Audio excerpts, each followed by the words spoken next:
अच्छा जी, ACCA की financial accounting की बुक है, चैप्टर नंबर 8 है और चैप्टर का नाम है नॉन करंट एसेट्स। और इसकी नॉन करंट एसेट्स के डिस्पोजल और रीवैल्यूएशन को एड्रेस किया गया है इस चैप्टर के अंदर। तो एक छोटा सा इसमें से चैप्टर में से हम टॉपिक कवर करेंगे जो कि है disposal of non current assets. ठीक है जी, पेज नंबर 173 है। और इसके अंदर इन्होंने बताया हुआ कि इंटरनेशनल अकाउंटिंग स्टैंडर्ड 16 जो है उसके मुताबिक कैरिंग अमाउंट जो भी होती है किसी भी प्रॉपर्टी की या प्लांट की या इक्विपमेंट की, उसको डी रिकग्नाइज कर दिया जाता है। डी रिकग्नाइज करने से क्या मुराद है कि इसको हम कंसीडर नहीं करते उस अकाउंटिंग ईयर में जिसमें हम किसी भी एसेट की डिस्पोजल करते हैं। ठीक है, डिस्पोजल हम क्यों करते हैं कि जब हमें पता होता है कि इससे अब हमें कोई फ़ायदा नहीं होना मज़ीद।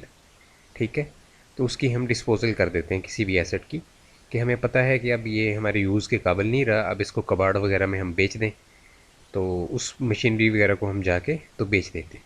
ठीक है जी। अच्छा, when a tangible non current asset, tangible क्या होता है? जिसकी फिजिकल एग्जिस्टेंस होती है। ठीक है, फिजिकल एग्जिस्टेंस जिस एसेट की होती है उसको टेंजिबल बोलते हैं, और जिसकी फिजिकल एग्जिस्टेंस नहीं होती उसको इनटेंजिबल बोलते हैं। मिसाल क्या है टेंजिबल एसेट्स? मसलन प्रॉपर्टी, प्लांट और इक्विपमेंट या मशीनरी, ये सारे टेंजिबल हैं।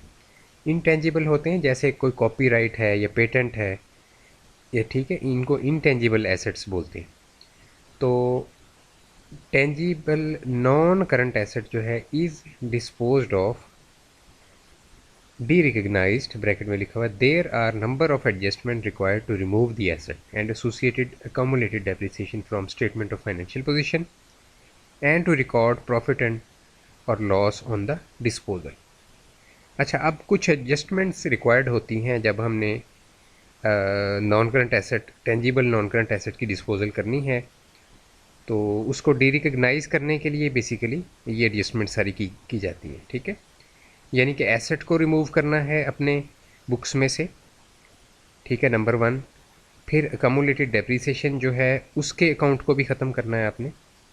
ठीक है जी, from statement of financial position and to record profit and loss on disposal. और तीसरी चीज़ क्या करनी है कि प्रॉफिट एंड लॉस, या प्रॉफिट होगा या लॉस होगा डिस्पोजल के ऊपर, उसको रिकॉर्ड करना है।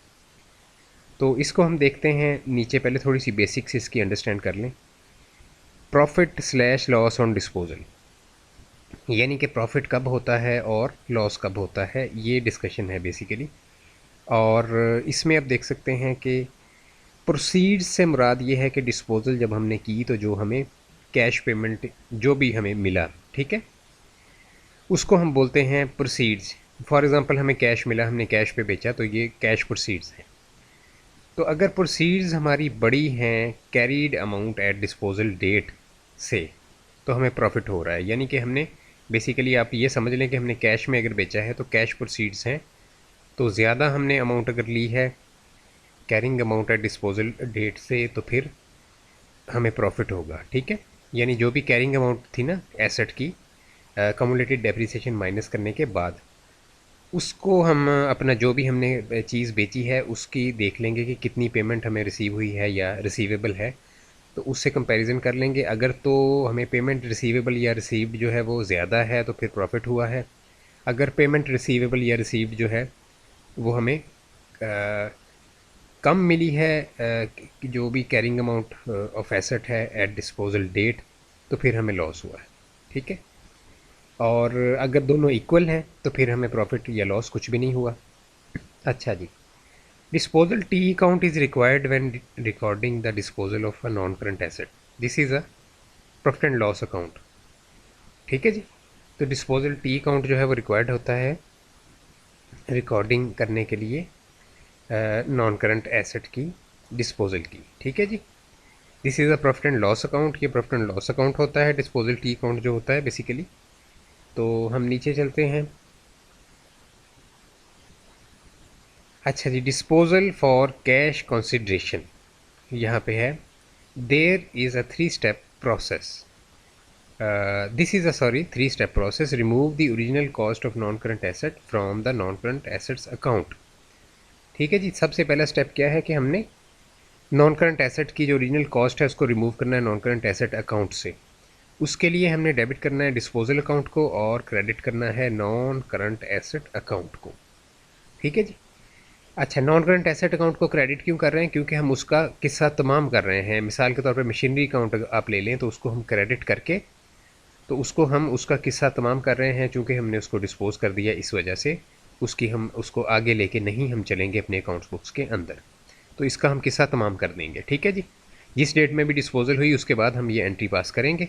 अब यहाँ पे डेबिट हमने किया डिस्पोजल अकाउंट को, तो पहले हम नीचे डिस्पोजल अकाउंट चूँकि बना हुआ है तो उसमें हम देखते हैं कि अब यहाँ पे हमने डेबिट जो है डिस्पोजल अकाउंट को करना है और अगेंस्ट एसेट जो कॉस्ट अकाउंट है उसके अगेंस्ट करना है। ठीक है।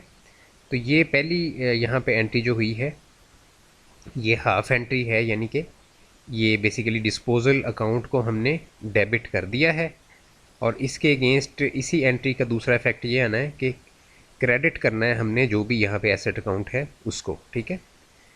एसेट अकाउंट को हमने क्रेडिट करना है और डेबिट किसको किया? डिस्पोजल अकाउंट को। तो ये डेबिट की एंट्री यहाँ पे ये वाली आ गई ओरिजिनल कॉस्ट के नाम से। ठीक है जी। ये डिस्पोजल अकाउंट डेबिट हो गया। अच्छा, सेकंड अब हम क्या कर रहे हैं? Remove accumulated depreciation on the non current asset from accumulated depreciation account. तो अक्यूमुलेटेड डेप्रिसिएशन को हम ख़त्म कर रहे हैं on the non current asset from accumulated depreciation account में से। अच्छा, अक्यूमुलेटेड डेप्रिसिएशन का बैलेंस क्या होता है? क्रेडिट बैलेंस होता है। तो इस वजह से अक्यूमुलेटेड डेप्रिसिएशन को हम ख़त्म करेंगे तो उसको हम डेबिट की एंट्री पास करेंगे। ठीक है। क्रेडिट का बैलेंस होता है ना अक्यूमुलेटेड डेप्रिसिएशन का। ठीक है। क्योंकि ये कॉन्ट्रा एसेट अकाउंट होता है। अक्यूमुलेटेड डेप्रिसिएशन क्या होता है? कॉन्ट्रा एसेट अकाउंट, यानी कि एसेट के अगेंस्ट ये अकाउंट बनाया जाता है कि एसेट की वैल्यू में से ये माइनस की जाती है अक्यूमुलेटेड डेप्रिसिएशन। ठीक है जी। तो इसको कॉन्ट्रा एसेट अकाउंट बोलते हैं। इस वजह से ये चूँकि क्रेडिट बैलेंस होता है तो अब इसको ख़त्म करने के लिए हम डेबिट की एंट्री पास करेंगे। Debit accumulated depreciation account, credit करेंगे डिस्पोजल अकाउंट को। तो यहाँ पे हमने डिस्पोजल अकाउंट को क्रेडिट कर दिया और क्रॉस रेफरेंस में अक्यूमुलेटेड डेप्रिसिएशन अकाउंट का हवाला दे दिया। ठीक है। अच्छा, दो एंट्रियाँ हो गई। उसके बाद रिकॉर्ड दी प्रोसीड्स। प्रोसीड्स यानी कि हमने जो बेचा है, तो यहाँ पे कैश प्रोसीड्स है, इस वजह से डेबिट हम कर रहे हैं कैश अकाउंट को, क्रेडिट कर रहे हैं डिस्पोजल अकाउंट को। तो अब हम डिस्पोजल अकाउंट जो है इसके अंदर ये एंट्री देखते हैं कि ये इसका हाफ इफेक्ट जो है वो डेफिनेटली हाफ इफेक्ट तो डेबिट जो है कैश अकाउंट में जाएगा ना। तो हाफ इफेक्ट जो है इसका, या आप कह लें एक इफेक्ट जो है वो इसका जाता है, क्योंकि डबल एंट्री होती है तो इसका एक इफेक्ट जो है वो कैश अकाउंट में जाता है और एक जो है वो जाता है डिस्पोजल अकाउंट में। तो एक इफेक्ट कैश अकाउंट में जाएगा, कैश अकाउंट डेबिट होगा और क्रेडिट होगा डिस्पोजल अकाउंट। तो डिस्पोजल अकाउंट को यहाँ पे हमने क्रेडिट किया है अगेंस्ट कैश अकाउंट प्रोसीड्स। ठीक है। ये यहाँ पे प्रोसीड्स इन्होंने लिखा है, लेकिन बेसिकली यहाँ पे समझाने की गर्ज से प्रोसीड्स लिखा गया है। तो ये कैश अकाउंट जो है यहाँ पे वो डेबिट हुआ है, तो क्रॉस रेफरेंस में हमने यहाँ पे कैश अकाउंट ब्रैकेट में प्रोसीड्स लिखना है और क्रेडिट हमने किया है डिस्पोजल अकाउंट को। ठीक है जी। अच्छा, अब यहाँ पे तीन एंट्रीज जब आ गई ऊपर से, तो ये कॉस्ट आ गई और उसके बाद अक्यूमुलेटेड डेप्रिसिएशन और प्रोसीड्स। तो अब इन तीनों का इफेक्ट जो होगा वो ये डिसाइड करेगा कि हमारी जो है हमें प्रॉफिट हो रहा है डिस्पोजल पे या लॉस हो रहा है। यानी अगर ये वाली साइड जो है वो बड़ी हो जाती है, क्योंकि इसमें कैश प्रोसीड्स शामिल हैं, अगर ये वाली साइड बड़ी हो जाती है तो हमें प्रॉफिट होगा। ठीक है। क्योंकि ये वाली साइड अगर बड़ी होगी तो इस साइड को बैलेंस करने के लिए हम जो चीज़ भी डालेंगे उसको हम कहेंगे प्रॉफिट। ठीक है। ये वाली जो डेबिट साइड है उसको हम बैलेंस करने के लिए जब अमाउंट डालेंगे तो ये प्रॉफिट होगा। और अगर क्रेडिट साइड अगर हमारी डेबिट साइड ही एक्सीड कर जाती है और क्रेडिट साइड कम हो जाती है, ये दोनों मिलके कम्युलेटेड डेप्रिसिएशन और प्रोसीड्स थोड़े बनते हैं, तो फिर हम ये वाली साइड बैलेंस करेंगे। तो ये वाली साइड जब भी क्रेडिट साइड पे हम बैलेंस डालेंगे तो इट मीन्स कि हमारी डेबिट साइड बड़ी हो गई है, क्रेडिट साइड छोटी हो गई है, इस वजह से क्रेडिट साइड पे बैलेंस डाला है। तो ये जो है ये लॉस है, लॉस ऑन डिस्पोजल। ठीक है जी। The profit and loss on disposal can also be calculated as proceeds less carried amount of asset at disposal. तो ये एक और तरीका कार उन्होंने बताया हुआ है। अच्छा जी, यहाँ तक हम इसको ख़त्म करते हैं वीडियो को, फिर आगे जो डिस्कशन है उसको अगली वीडियो में कंटिन्यू करते हैं।